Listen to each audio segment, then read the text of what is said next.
Olá, boa noite. Como vai? Vai bem? Está no ar pela TV Pantanal, canal 22, Rede TV, uma emissora do Grupo Gazeta de Comunicação, programa Opinião. Programa Opinião, um dia muito importante que é o 8 de março. E esse 8 de março, nesse 8 de março, na noite desse 8 de março, eu quero fazer aquilo que eu fiz durante o dia inteiro. Já fiz hoje de manhã lá na Vila Real. E vou fazer de novo aqui. Abraçar as mulheres, razão pela qual nós estamos aqui, não é? Nós estamos vivendo por conta delas. A gente vive em torno delas, não é? Eu quero abraçar as mulheres importantes, né? Mais importantes, todas são importantes, mas tem umas que são mais importantes. Para mim, por exemplo, minha mãe, Dona Nazira, está lá em casa, ela assiste todos os dias, né? E eu quero mandar um beijão para a senhora, que é aí sim, estamos falando de razão pela qual estou por aqui, por esses lados aqui da vida. Obrigado, de verdade. Em nome da minha mãe, também aqui parabenizar as mulheres como um todo, as que assistem ao Opinião, as que assistem à TV Pantanal, ao Grupo Gazeta, as que nos assistem, as que não assistem também, enfim, todas as mulheres, independente aí de cor, credo, religião, raça, time de futebol, né? As flamenguistas recebem um abraço mais apertado, porque eu sou daqueles também da nação, mas as que não são flamenguistas também recebem um abraço. Então, assim, estamos a postos ao vivo com mais um programa Opinião. Eu quero aqui abraçar também aqui a Caroline, que é a nossa produtora, não é? É a mulher que tem aqui no programa, a nossa produtora do Opinião, Caroline, que está esperando um bebê, cujo nome é Murilo, parece, salvo engano, e a Caroline e a todas as mulheres também aqui do Grupo Gazeta, também, ainda em tempo, antes que o dia termine, parabéns pelo seu dia, merecido dia, né? Para mim, todo dia é dia da mulher, mas hoje é o dia escolhido para simbolizar isso. O Cláudio Ferreira está aqui, deputado dos novatos, PTB, está aqui, ó, a postos, você vê ele sorridente, e porque o cara quando chega assim, sorridente, depois quando começa a tomar conhecimento do que está acontecendo por lá, ele fica meio apreensivo, mas aí já é tarde, aí tem que trabalhar mesmo. O Cláudio Ferreira, falando sério agora, a gente está convidando para vir aqui há algum tempo, mas aí a agenda não estava batendo porque ele é de Rondonópolis.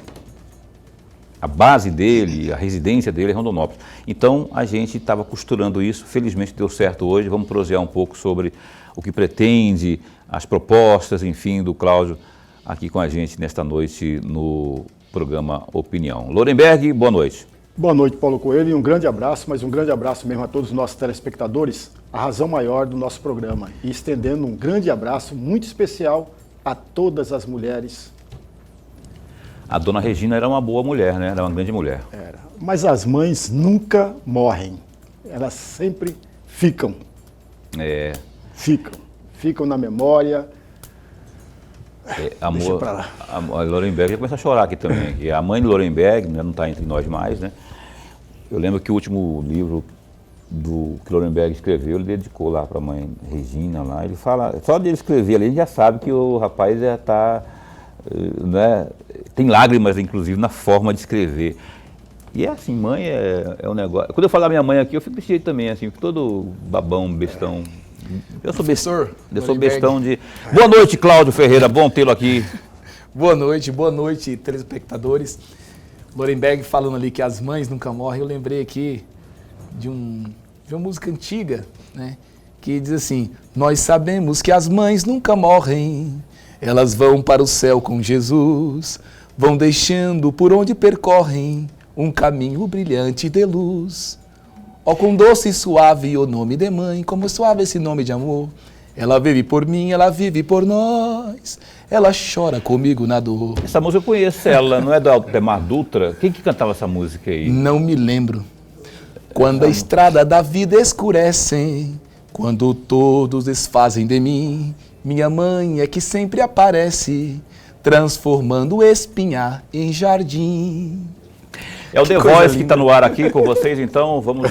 Olha só, é verdade, cara, toda música, toda declaração de amor às mães ainda é pouco, porque elas realmente merecem, né? Então, dito isso, o deputado Cláudio Ferreira, muito bom tê-lo aqui. E eu vou dizer o seguinte, o Cláudio, ele está aqui, falando aqui da questão de mães e tal, né? Eu sei que, na verdade, Cláudio, se eu conseguisse enxergar a letra que a Caroline colocou aqui, eu poderia dizer o nome completo da sua mãezinha. Eu não queria que você falasse, eu queria enxergar aqui, mas não estou conseguindo achar aqui onde que foi escrito isso aqui. Mas aí aqui tem o nome da sua mãe, do seu pai, da sua esposa, da mulherada da sua vida aí, não é? E eu queria que você falasse para essas pessoas aqui. Maria Fernanda, quem que é Maria Fernanda? Minha filha. A Maria Fernanda, achei aqui. Matheus é seu filho? Não. Matheus. É o Matheus seu filho, né? Sim. Alessandra? É a esposa? Ah, acertei, Alessandra. O nome da mãe que não Essa achei. que comanda. Fala o nome da sua mãe aí. Moiselina, de Moisés. Moiselina. Feminino de Moisés. Moiselina. São as mulheres da sua vida. Sua mãe está entre nós ainda? Está, graças a Deus. Né? Então, dona Moiselina, a esposa, que é a que eu falei aqui agora, que eu já esqueci. Alessandra, a filha, enfim. Esse abraço aqui estendido também a elas aí. E aí, me conta a estreia na Assembleia Legislativa, como é que está sendo? Eu brinquei aqui, mas causa um certo susto, você que não conhecia o parlamento, estava falando que antes de começar o programa, que não conhecia grande parte dos deputados, por exemplo. Como é que está sendo esse começo lá? Olha, eu sempre costumo dizer que a inteligência, né, a sabedoria, a capacidade para ser um administrador, para ser um representante legítimo do povo, ela não está só entre a classe política, ela está entre as pessoas comuns, né? Mas o mundo político, ele é um mundo que tem suas peculiaridades. Então, uma pessoa como eu, que só se filiou a um partido em 2020, né, que veio para o debate público, construindo candidatura fora do sistema político tradicional, é um tanto quanto difícil. Eu cheguei aqui e vi aquele quadro aí daquele vaqueiro, né, cuiabano, tocando aquele gado Neló. Eu lembrei da minha infância. Né? Eu sou dessa origem rural. Ah, é? Né? Origem rural. Eu, por incrível que pareça, eu sou vaqueiro. É né? mesmo? Eu sou vaqueiro. Até os 14 anos, né, eu fiquei na fazenda. Né? E a nossa vida, dos 9 anos até os 14, foi lidando com gado. Cheguei ali e fiquei emocionado. Falei, oh, meu Deus. Lá tem um trecho bíblico de Amós, né, que ele diz, não era eu profeta nem filho de profeta, mas o Senhor me tirou de cultivar os sicômoros e ante o gado para profetizar diante do povo. Cheguei aqui e me emocionei de ver aquilo ali. Então o Senhor me trouxe de lá do campo, lá da lavoura, uma vida simples. Eu nasci em Rondonópolis, né, eu sou mato-grossense, filho de mato-grossense. Eu costumo dizer que eu sou produto de Mato Grosso, porque eu nasci na periferia de Rondonópolis, né, os meus pais são mato-grossenses, eu sou de escola pública, universidade pública, me formei no FMT, fui ser professor na rede pública, então eu sou o produto desse Mato-Grossão de meu Deus. Do seu Aloysio, que também é de Rondonópolis, né? O pai dele, Aloysio, né? Aloysio. Pai, eu acertei o nome. Dorenberg Alves. Deputado, antes de mais nada, registrar a nossa alegria. Mas a alegria mesmo de tê-lo aqui no nosso bate-papo. O nosso programa é um bate-papo mesmo, uma conversa descontraída. Às vezes canto também, né? Não tem só conversa. O cara começa a cantar aqui também. E esse é o nosso programa e ajuda muito o nosso telespectador. Deputado, eu vou trazer aqui um dado que me chama muito a atenção, até como extensão do que nós estávamos conversando um pouco lá fora. O senhor obteve neste ano 26.234 votos no estado todo, mas saiu de Rondonópolis com 21.702 votos. Em Pedra Preta, 646 votos. E aí vem as minhas 3 perguntas, vou fazer as 3 juntas, para o senhor ter mais tempo para reflexão. A primeira delas, o senhor já esperava essa votação em todo o estado de Mato Grosso ou esperava um pouco mais desse número de votos?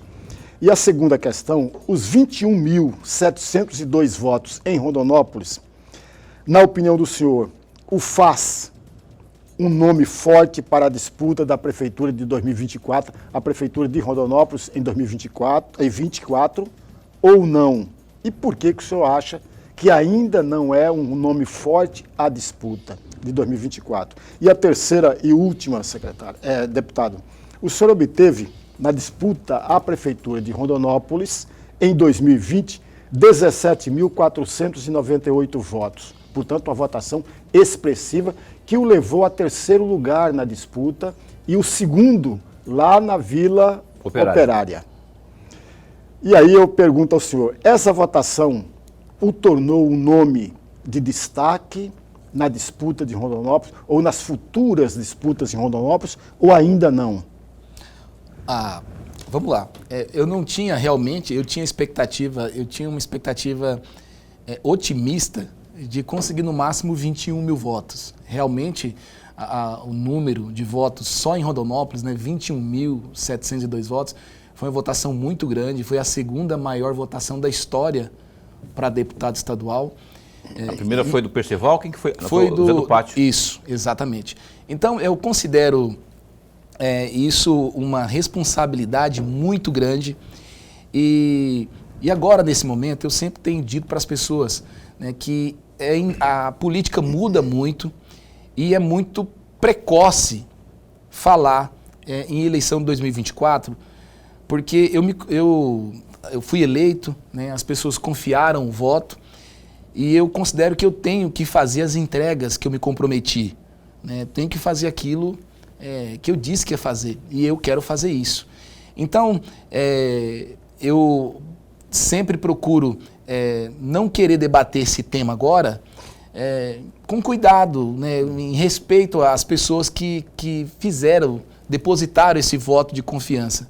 Eu acho que a gente pode fazer muito e vai chegar o momento certo. Com certeza nós vamos estar no debate das eleições de 2024, pode ser como candidato ou como uma pessoa que vai estar apoiando alguém que representa, que defende as ideias que a gente defende, as ideias de livre mercado, as ideias de menos regulação, de combate a uma cultura anti-empresarial, uma cultura anti-empreendedora, que infelizmente o prefeito de Rondonópolis tem.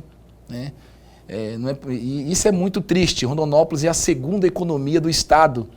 É a maior cidade do interior, poderia ser uma cidade que promovesse mais oportunidade, mais emprego, produzia mais riqueza, se não fosse essas ideias anti-empresariais que a gente tem instalada lá em Rondonópolis. Nós temos que fazer o enfrentamento disso.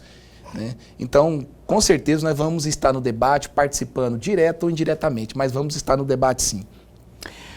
Deputado, olha só, rapaz, um assunto que é a pauta diária em Cuiabá, a questão da saúde pública. Vou falar de saúde pública também no âmbito do estado de Mato Grosso, mas que também pega um pouquinho de Cuiabá, pega um pouquinho de Rondonópolis e de outros municípios também, que são os hospitais filantrópicos, não é? O senhor participou diretamente dessa propositura aí, salvo engano, o senhor autor ou coautor? Coautor. Coautor, não é? Que, uma vez aprovada, que vai, na minha opinião, vai resolver muita coisa, porque aí tira aquela coisa do município e é o Estado mandando diretamente lá para a unidade hospitalar. Como é que está isso hoje? Como é que vai funcionar? Olha, o que acontece? Nós tínhamos uma lei no Estado, que o governo do Estado ele não podia ele não poderia fazer nenhum repasse de recurso diretamente para uma instituição filantrópica. E nós, ali juntamente com o deputado Ninim e outros colegas, fizemos essa propositura de permitir que o Estado faça o repasse direto para esses hospitais filantrópicos, o que é muito importante. Eu, particularmente, não acredito no monopólio estatal. Já pensou se nós tivéssemos aqui o monopólio do agronegócio, o monopólio da produção de soja, do monopólio da produção de carne? Imagina o valor das commodities, o valor dos alimentos. Então, eu acredito que existe um espaço muito grande para parceria do público e do privado. Então nós temos que permitir que o Estado seja parceiro dessas instituições filantrópicas. Eu não acredito que o Estado é a única instância onde se tem inteligência, capacidade. Eu acredito justamente o contrário, né? Que o talento não escolhe lugar para nascer. Então, você tem alguém lá na periferia que está pensando uma ideia nova, que está inovando. E nós temos que permitir. Isso é bom até mesmo para o Estado. Então, foi uma grande vitória para os hospitais filantrópicos, né? Especialmente, eu vou citar aqui a Santa Casa de Rondonópolis, por exemplo.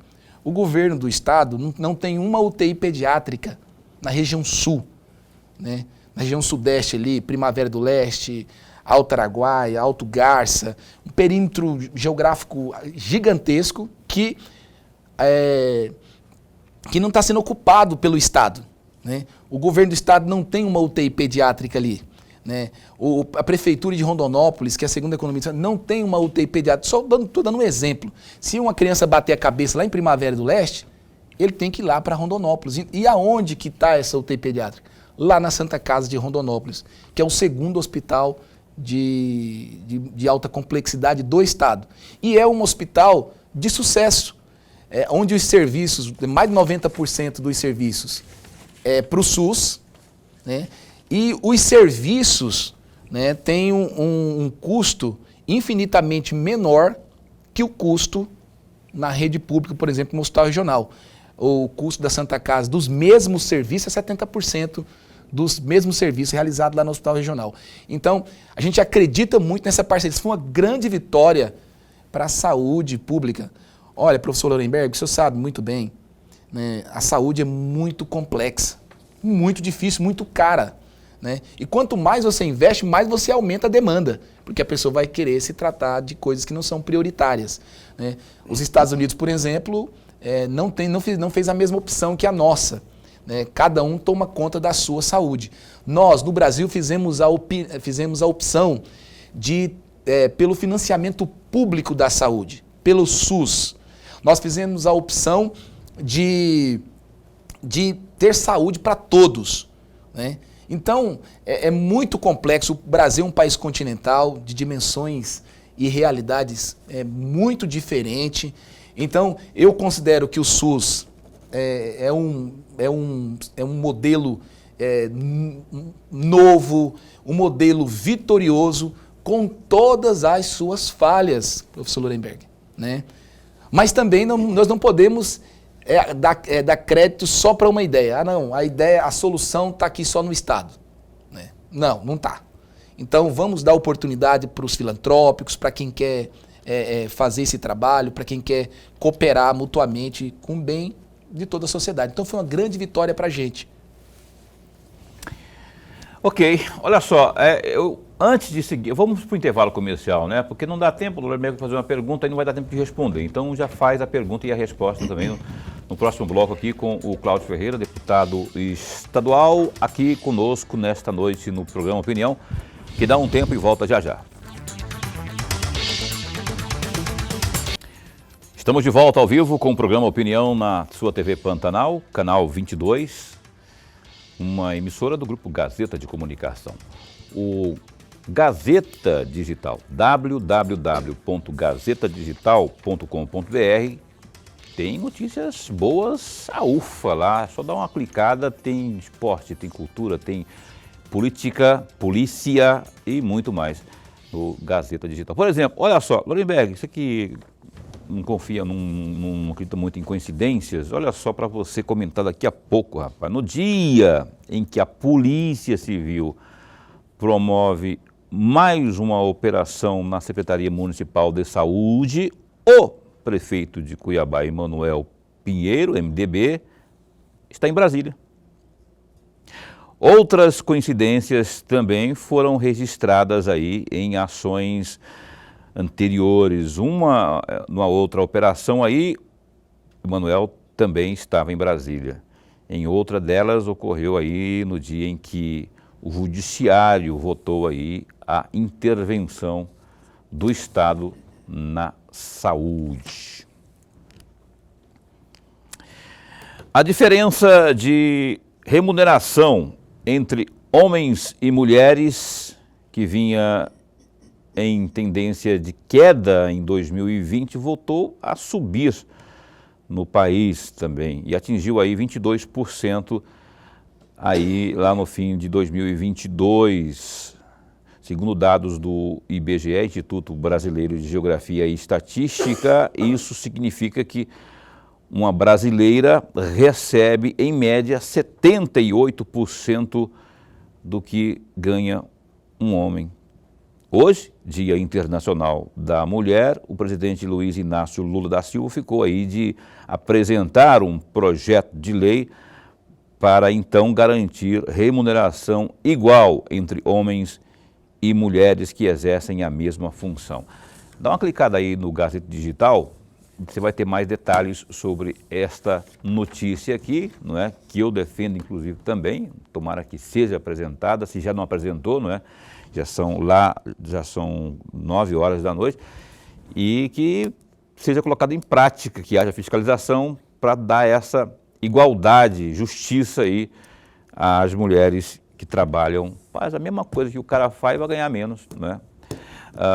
Lorenberg, mas eu queria comentar, rapaz, essa situação que eu te falei aqui, ironizei, né? A questão do Emanuel, que o GD traz aqui, o Gazeta Digital traz, que ele parece que tem um informante lá, hipoteticamente falando, viu, prefeito? Parece que tem um informante lá, ô, Emanuel, tem operação aí, vaza. Como é que é isso? Você acha que é pura coincidência ou o quê? Paulo e amigo telespectador, vamos acrescentar mais um dado aí para a gente refletir. Está previsto para amanhã retomar aquela votação da intervenção na saúde em Cuiabá. Veja, amigos, quando tem denúncia, as denúncias devem sim ser apuradas. Eu não tenho a menor dúvida disso. Não importa se é A, B, ou C, ou D, não importa. O problema maior estão na manipulação das datas. Eu estou dizendo manipulação das datas porque não existe coincidência, amigos. O filme anterior, que é igual a agora que nós estamos vendo, no momento em que deveria acontecer a votação no tribunal, teve uma operação. Agora, de novo, não é coincidência, porque coincidência não existe. A primeira coisa que eu aprendi quando entrei para fazer pesquisa, eu aprendi uma coisa só: coincidência não existe. Manipula-se as datas e as circunstâncias para pressionar. E o que nós estamos vendo é exatamente isso. Em nenhum momento eu sou contra a investigação. Em nenhum momento eu sou contra a apuração. Não importa quem seja o denunciado. Não importa, pouco importa. O problema são as coisas que são feitas de uma tal forma para pressionar um determinado resultado. E isso é ruim. É ruim porque perde-se do controle da imensa maioria da população maior reflexão sobre. A saúde está mal? Eu quero saber o dia que a saúde em Cuiabá nunca esteve mal. Em nenhum momento da história, amigos. Em nenhum momento da história da saúde pública cuiabana, a saúde pública cuiabana esteve bem. Sempre com problemas. Eu posso aqui passar o programa inteiro lembrando fatos da saúde pública. O que eu não concordo é com a manipulação dos dados, é com a manipulação das datas para pressionar uma situação A, B ou C. Ou seja, essa é a opinião do Lorenberg, né? E faz sentido a opinião do Lorenberg, porque ele opina isso, Lorenberg, só que você não tem como dizer que realmente eu fui manipulado, né? Tudo, tem, ó, porque as coincidências não tem existem. Pelo, tem bigode, mia, mas não é gato. É gato, né? Então é isso que o Lorenberg está falando. Se mia, se tem 4 patinhas, né? Se tem bigode, se arranha, se corre atrás de rato, é gato, então. É o que o Lorenberg está falando, que essas coincidências são muito batonzão na cueca, né? Assim, batonzão de rosa pink na cueca branca. E Lorenberg está falando isso aí, né? Agora, tem gente que acredita que é coincidência, né? Fazer o quê? Cada um, não é? Só que o Nenel está para lá, diz que só volta depois que tiver tudo apaziguado aqui. Vamos voltar aqui com a nossa entrevista de hoje, que é com o Cláudio Ferreira. Eu não sei se eu falo só deputado, se eu chamo ele de professor de teologia, de biólogo, de lavrador, né? Que já foi lavrador também, de boiadeiro, como é que fala? Que mata vaqueiro, não é? Que mais? Mas também tem paisagista. Paisagista, né? Foi paisagista. Faltou ser engraxate, que nem o Wilson Santos. O Wilson Santos fala que é engraxate. Ele foi. Foi também? Aí, ó. Também foi engraxate já. Mas, deputado, o negócio da saúde, você não acha que a Assembleia Legislativa, vamos falar de Cuiabá, porque aqui tem a ambulancioterapia. Inclusive vem ambulância lá de onde nosso para cá também, que o negócio está muito... Você não acha que a Assembleia devia também entrar mais nessa discussão aí, no sentido de investigar? Está passando realmente o recurso para o município de Cuiabá, o Estado? Tá. Não está. Outra coisa, o Gilberto Figueiredo anunciou agora concurso público, né? Mas agora, depois de 22 anos, né, sem concurso público, e ainda assim será pequenininho, assim, não vai fazer nem... Enfim... Mas você não acha que a Assembleia devia estar mais junto aí nessa situação toda aí? Não só por conta de Cuiabá, mas que aqui, como eu falei para você, aqui, tudo cai aqui dentro. Olha, primeiro eu quero lamentar esse volume de ações, né? de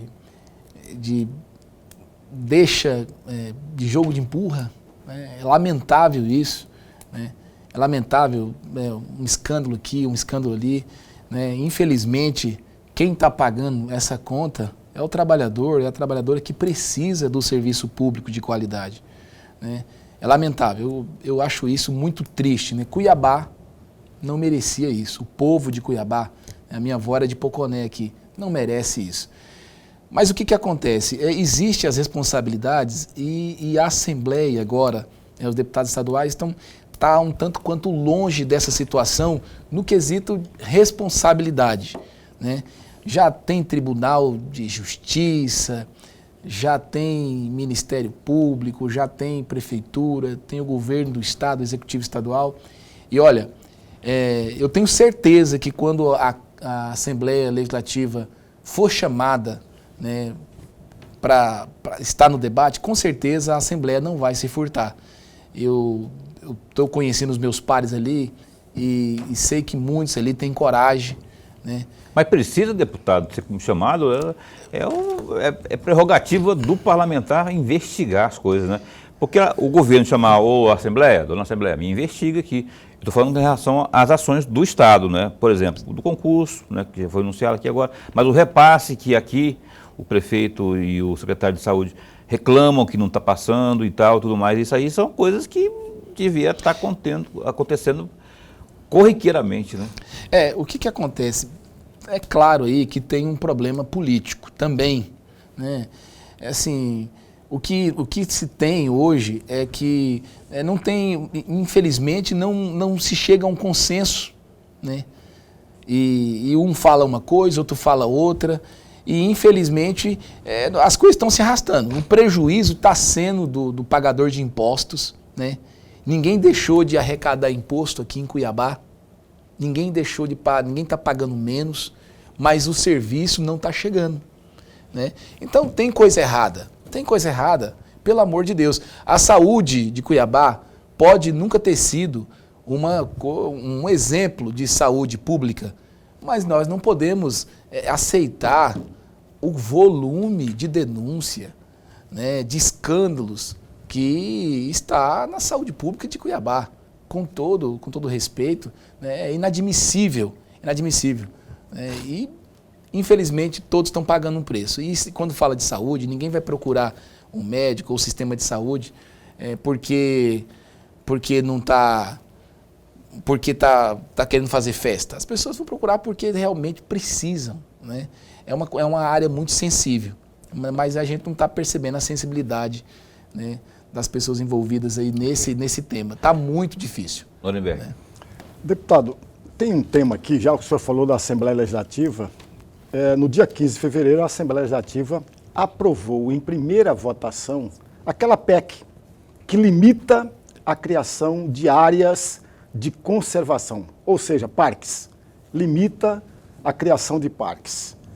E aí eu gostaria muito de ouvir o senhor, e eu vou fazer duas perguntas, vou fazer as duas juntas. A primeira, o senhor esteve presente à sessão e como o senhor votou? E por que razão o senhor votou desta maneira? Tá. E a segunda questão, as últimas unidades de conservação criadas têm mais de 15 anos, ou seja, há uma demora muito grande para se criar um parque. Só para se ter uma ideia, a última criação demorou mais de 15 anos, todo o processo. E aí vem a minha provocação, e muito mais provocação no bom sentido, deputado, para a reflexão do senhor. Ora, se demora tanto para criar ou para se concretizar um processo, essa PEC perde a sua validade, perde a sua importância. Ou, na opinião do senhor, não é dessa forma? A PEC tem, sim, a sua importância, a sua referência. O que o senhor pensa disso? Tá. Professor, eu estive na sessão, votei favorável à PEC. Inicialmente, nós tínhamos no estado de Mato Grosso muitas criações de parque, criação entre aspas, né? Porque o que estava acontecendo? O sujeito, o indivíduo tinha lá uma propriedade, né? Ou várias propriedades, propriedades pequenas, médias, grandes, e o governo criava os parques, né, à base da canetada, né, desapropriava as pessoas que tinham a propriedade ali e não indenizava, né? Então o sujeito, o indivíduo perdia o meio de vida dele. Muitas pessoas no Mato Grosso, pequenos produtores, gente que produz leite ali, né, as duras penas, as pessoas perdiam ali o seu direito de propriedade, que é um direito natural, né? O direito de propriedade é sagrado, né? O direito à liberdade, né? A propriedade é garantia da liberdade. O que é ser escravo? Ser escravo é você trabalhar e no final do mês você não receber nada, né? Ser livre é você trabalhar e receber por aquilo que você produziu. E se você não quiser trabalhar mais naquele lugar, você procura um outro trabalho. E nós, no Mato Grosso, nós estávamos tendo um flagrante desrespeito ao direito de propriedade. Então, eu concordei com a PEC, né, que o governo do estado enviou ali para a Assembleia, defendi a PEC. Eu não defendo o governo, defendo ideias corretas, ideias que têm sustentação, né? Então eu votei favorável, defendi, porque o que estava acontecendo no Mato Grosso não tem outro nome senão a palavra roubo. Estava roubando, o Estado estava desapropriando as pessoas, tirando o direito sagrado de propriedade dos produtores, de pequenos, médios e grandes, e não estava indenizando essas pessoas. Então achei que foi uma PEC legítima, defendi a PEC, né? Em relação à questão do espaçamento de criar novos parques, faz 15 anos que não se cria parque. Mas os parques que estavam sendo criados eram parques fictícios, sem plano de manejo, né? Eu costumo dizer que quem falha ao planejar está planejando errar. E o governo estava desapropriando as pessoas, nunca entregava esses parques para as pessoas, para a população. Quem tem mais condição, professor Lorenberg, pega o avião, né? Pega essa caminhonete traçada, vai para o Pantanal, tem um pesqueiro, vai para a Europa, vai fazer um safari na África.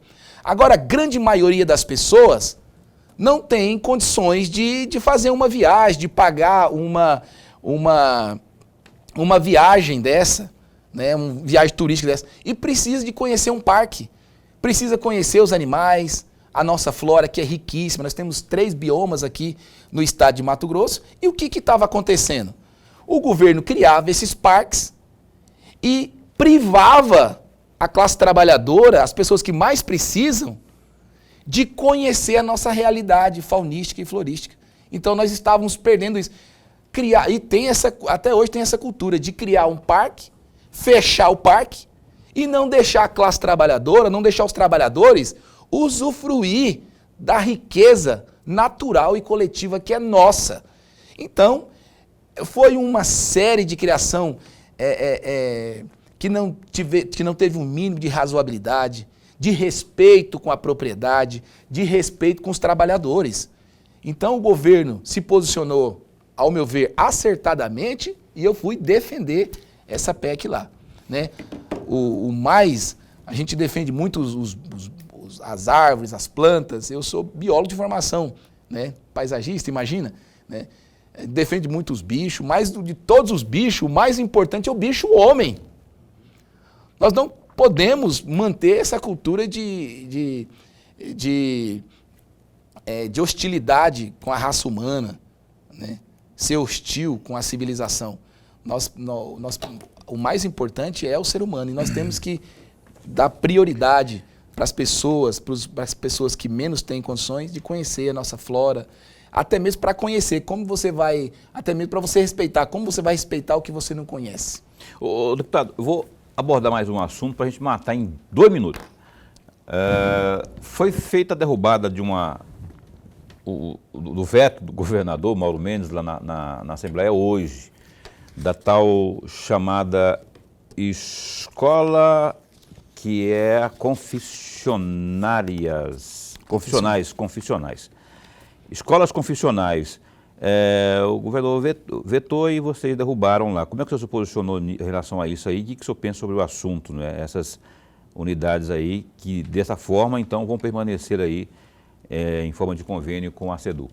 Olha, votei para derrubar o veto do governo. Você vê, ali atrás eu me posicionei favorável ao governo e aqui eu me posicionei contrário à ideia do governo, né? Eu entendo que a participação da educação confessional, né, no contexto educacional é super importante. É super importante. Nós sabemos que a igreja, né, ela teve uma participação essencial na construção das academias, né, das universidades, aí PUC, Pontifícia Unidade Católica, Mackenzie. Então, nós, ao contrário de querer desestimular, nós temos que estimular o ensino confessional, né? O sucesso na educação dos Estados Unidos, né, até o final do século passado, se deve muito a isso, a essa pluralidade, né? Não tem um órgão centralizador, um órgão planejador, como um MEC, por exemplo. Cada estado, cada comunidade, né, delibera no que deve ensinar, nos temas que deve abordar, né? E isso é muito importante, porque você gera aquela ideia, você não tem só uma ideia acerca das coisas, né? Tem uma pluralidade. Isso é muito importante. Então, eu imagino que aqui seria ao contrário do governo desestimular, ele tinha que estimular o ensino confessional católico, o ensino confessional evangélico, né? Incentivar as livres associações, o Rotary, o Lions e outras associações a ofertar o ensino confessional. Muito bem, olha só. Afinal de contas, para complementar, Paulo, você me desculpa, eu até fiz uma abordagem, né, sobre isso lá hoje, né? A educação, muitas vezes, professor Lorenberg, o senhor é da educação, o senhor sabe muito bem disso, a nossa educação ela tem uma visão muito materialista, uma visão muito utilitarista. O sujeito vai estudar para ser médico, para ser engenheiro, para ser isso. É uma visão muito utilitarista da vida, né? E a educação confessional, ela aborda o homem na sua plenitude, né? Corpo, essência, alma, espírito. O homem não é um saco de carne, né? Então, acho que isso é super importante, né, a participação da educação confessional. E vai continuar, né? Porque foi derrubado o veto. E o plenário é soberano, então agora cumpra-se. O Opinião vai para o intervalo comercial, não é? E volta já com mais entrevista aqui nesta noite, entrevistando o deputado estadual Cláudio Ferreira. Um instante só.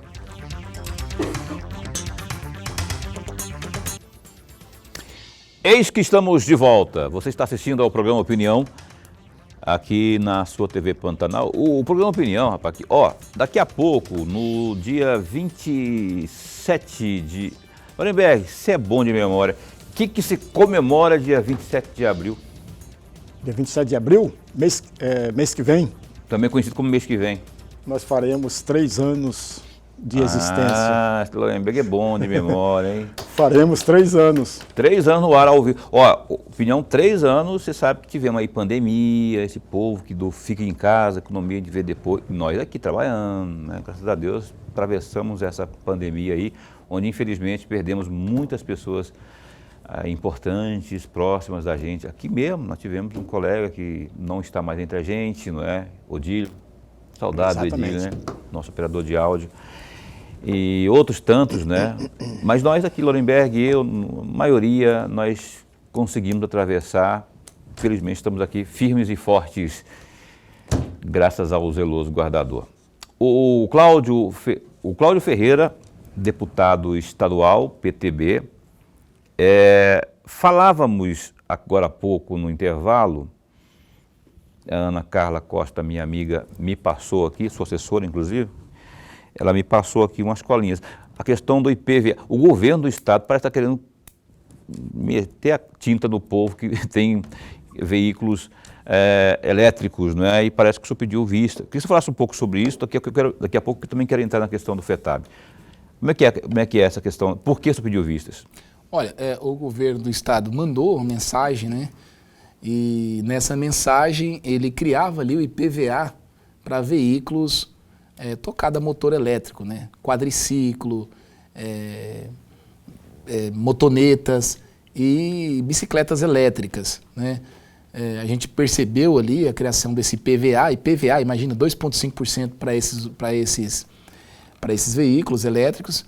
A gente pediu vista, conversamos com o secretário de Fazenda, Rogério Galo, entramos no entendimento e, graças a Deus, conseguimos que o governo recuasse dessa proposta, né? Graças a Deus. Então, ninguém, ao menos momentaneamente, por enquanto, não vai pagar IPVA de bicicleta elétrica. Quero agradecer aqui o secretário Rogério Galo, que foi muito solícito, né? Fez um debate honesto, né? A gente se entendeu ali no campo da razoabilidade, no campo da capacidade contributiva, né? A gente quem pode mais, paga mais, quem pode menos, paga menos.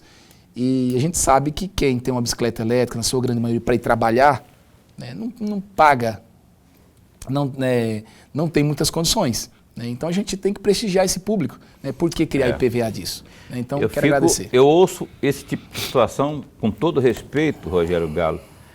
Aqui é de coelho para galo agora, né? Eu acho tão, assim, acho que a pessoa fica pensando assim, eu vou achar alguma coisa para eu taxar aqui. Não vou taxar o sol, não, o sol já foi. Achei, bicicleta elétrica. Rapaz do céu, o povo não pode achar uma forma sem que tenha que mexer no bolso, sem ter que doer no bolso, para viver em paz, para garantir o seu ganha-pão. Aí vem o governo tentando meter bronca, meter tinta nesse povo que trabalha, que precisa. Eu não entendo isso, Lorenberg. Se o Estado tivesse com problema financeiro, seria uma coisa. Se tivesse. Mas não está. Está bombando o negócio ali. A informação que a gente tem é que o Estado de Mato Grosso nunca esteve tão bem financeiramente como está. Está construindo ferrovia estadual, a única, pelo menos a primeira no país. Aqui, ó, vai duplicar a BR-163, né? Quer fazer um negócio de chapada lá, que é coisa do governo do federal, quer fazer a saúde de Cuiabá também com intervenção. Então tem dinheiro para fazer isso aí, não é que ele é petulante que ele fazer, mas eu estou dizendo assim que mais dinheiro ainda, parece que é um saco sem fundo esse negócio todo, o Lorenberg. Quanto mais dinheiro, melhor, né? Mas para quê? Dinheiro para o povo, né? Para ajudar o povo. É só um desabafo mesmo aqui, é evidente que deve ter uma discussão técnica, ele vai querer vir aqui. Foi convidado para vir aqui. Vai vir aqui, vai querer falar um monte de coisa, né? Eu vou ouvir um monte de coisa, né? Mas eu fico com essa impressão minha aí de que parece que não pode ver um negócio assim que já vai querer taxar. Vamos taxar esse povo aí que nós precisamos de dinheiro. E não precisa assim, né, Lorenberg? Deputado, por falar em dinheiro, tem um trecho aqui que eu encontrei do site Notícia Max, no dia 1º de fevereiro, uma entrevista do senhor. E eu peguei um trecho e gostaria de um comentário do senhor a respeito. Entre aspas, o mercado, representado pelo agronegócio, nos trouxe até aqui. Temos essa direção do livre mercado. E é nele que queremos seguir, com menos regulação, menos controle estatal, menos burocracia e impostos. Fecham aspas. Gostaria muito de um comentário do senhor, deputado, a respeito desse trecho que o senhor mesmo mencionou. Professor, o saudoso professor, senador, deputado federal, de quem nós falamos agora há pouco ali, Roberto Campos, o maior expoente do liberalismo, o maior expoente da direita brasileira, mato-grossense, né? Cuiabano, nós temos essa honra de ter o maior liberal brasileiro ser um mato-grossense. Ele dizia que o respeito, né, para acabar com a pobreza, prescinde de um princípio, né, que é o respeito a quem produz a riqueza. Né? O Estado não produz riqueza. Né? O Estado ele se mantém com dinheiro que sai do bolso do trabalhador. Né? Quem produz riqueza, oportunidade e emprego é a associação de trabalhador e empreendedor. Essas duas categorias unidas, trabalhando, é que produz tudo, toda a riqueza. Então nós temos que respeitar isso. O estado de Mato Grosso, infelizmente, nós temos uma das maiores cargas tributárias do país. Né? E quando você olha para o estado de Mato Grosso e você vê um setor que teve sucesso, um setor de muito sucesso, você olha o agronegócio. Né? Por quê? Ele é menos regulado. Né? Se a gente teve esse sucesso no agronegócio, por que não repetir esse sucesso na saúde, né? Na educação, com menos regulação, com menos controle, com menos taxação? É um exemplo. Né? O livre mercado é isso. Não existe outro exemplo de geração de prosperidade, de riqueza, de oportunidade que não seja por meio do livre mercado.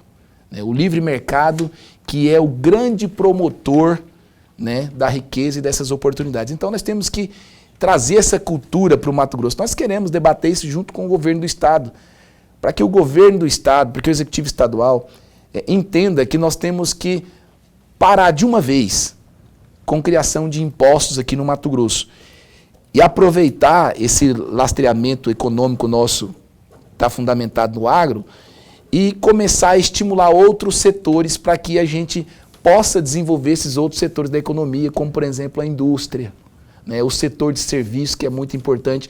Então, se a gente desonerar esses setores, com certeza as pessoas vão investir mais, nós vamos gerar mais emprego, mais oportunidade para todo mundo. Então, o caminho é esse. O agronegócio, representando o livre mercado, nos aponta, isso é um farol para nós.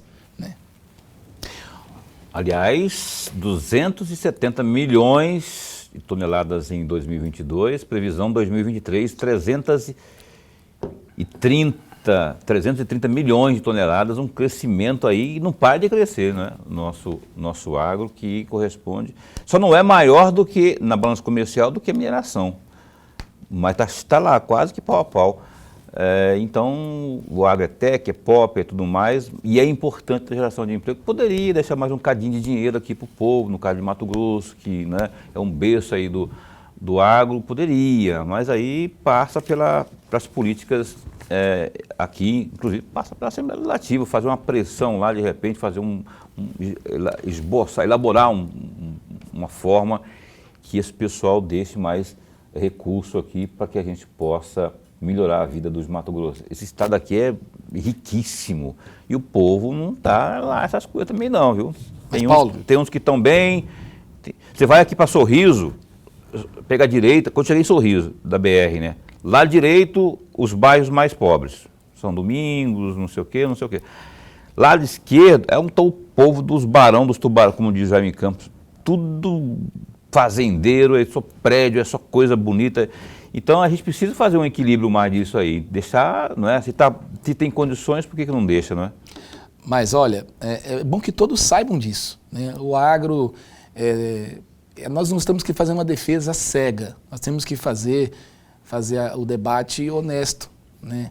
Calcado na realidade. O agronegócio, ele já faz uma contribuição extraordinária. Por exemplo, o FETAB, que é o Fundo Estadual de Transporte e Habitação, vem do agro, né? A grande parte do dinheiro, do recurso que o governo do estado tem para investir em infraestrutura, investir em casa popular, habitação, vem do agronegócio, FETAB, Fundo Estadual de Transporte e Habitação. Então, inclusive, nós queremos debater isso com o governo, né? Nós queremos a habitação. É isso que eu ia falar para você aqui agora. Lembra que eu falei no bloco anterior que eu falei de FETAB, de habitação? É isso também que o digníssimo o Cláudio Ferreira está defendendo que seja, se é FETAB e da palavra FETAB tem lá habitação, por que efetivamente isso não é aplicado? Olha, Paulo, pra você ter ideia, o governo do estado não construiu nenhuma casa popular nos 4 anos de mandato dele ali em Rondonópolis, né? E eu vi isso e parte da nossa campanha nós falamos sobre isso, né? Aí, de repente, alguém começa a ser injusto com o agro, dizer que o agro não está contribuindo. Mas, poxa, o grande parte do recurso que o governo do estado tem para investimento vem desse setor que está fazendo a sua parte. Olha, o maior percentual que entra nos cofres do governo do estado, mais de 40% aí, tá? Eu não posso agora precisar porque me falta aqui na memória, mas cerca da metade do recurso que entra nos cofres do governo do estado para pagar educação, para pagar saúde, vem direto ou indiretamente do agro. Sim. Então é bom que a população saiba disso, né? Os empregos de qualidade. Então o que nós temos que fazer é investir em educação de qualidade, para que a gente não importe mão de obra, para que os nossos filhos têm que saber que ele pode ser um agrônomo, que ele pode ser um engenheiro agrônomo, que ele pode ser um engenheiro florestal, que ele pode ser um tecnólogo, que ele pode contribuir lá, que ele pode receber muito bem por isso, por esse trabalho, né? Então, nós devemos, ao contrário, agradecer esse setor, né? E pela contribuição enorme que ele tem dado para o estado. E eu acho que eu vejo que até dentro do governo também existe esse entendimento de que o agro contribui. O agro, ele tem sido responsável, ele é tecnológico, ele é sério. Ó, desafio de 1 minuto para 30 segundos para pergunta e 1 minuto para resposta, para encerrar o programa. De acordo com o jornal A Tribuna, de 7 de março, o senhor considera fundamental que a direita se une para a disputa em 2024 em Rondonópolis e que haja um projeto de valores da direita. Gostaria muito de ouvi-lo, um comentário do senhor a respeito. Em 1 minuto. Se passar de 1 minuto aqui, a gente começa a cantar aqui, que nem o senhor cantou aqui no começo do programa. Estou me acostumando na Assembleia. De fato, né, nós não podemos ser altivos, né? Não podemos ter soberba, né, na hora de construir um projeto para Rondonópolis, né? O Executivo Rondonópolis é uma cidade muito politizada, que tem grupos políticos tradicionais que sempre estão ali, né, no controle da cidade, e não dá para se ter uma candidatura sozinha. Você precisa de conversar com os setores, né, ouvir os setores da sociedade para construir um projeto. Eu imagino que o projeto que Rondonópolis precisa é um projeto calcado nos valores da direita, de livre mercado, de respeito à importância das famílias na educação, como diz o artigo 205, que educação é direito de todos, dever do Estado e da família. Nós temos que informar para os pais que eles são os primeiros educadores dos seus filhos, que eles são relevantes. Ninguém contrata um professor de português para ensinar português para o seu filho. Ele aprende imitando o pai e a mãe. Então nós precisamos de um projeto que contemple essa visão ali em Rondonópolis. Cláudio Ferreira, primeira de uma série, eu espero, né, de entrevistas aqui ao Opinião. Muito obrigado por ter vindo aqui pela primeira vez ao programa Opinião. O espaço continua posto para bem informar. Boa sorte aí no seu primeiro mandato lá. Tendo boa sorte, quem ganha é o povo de Mato Grosso. Obrigado.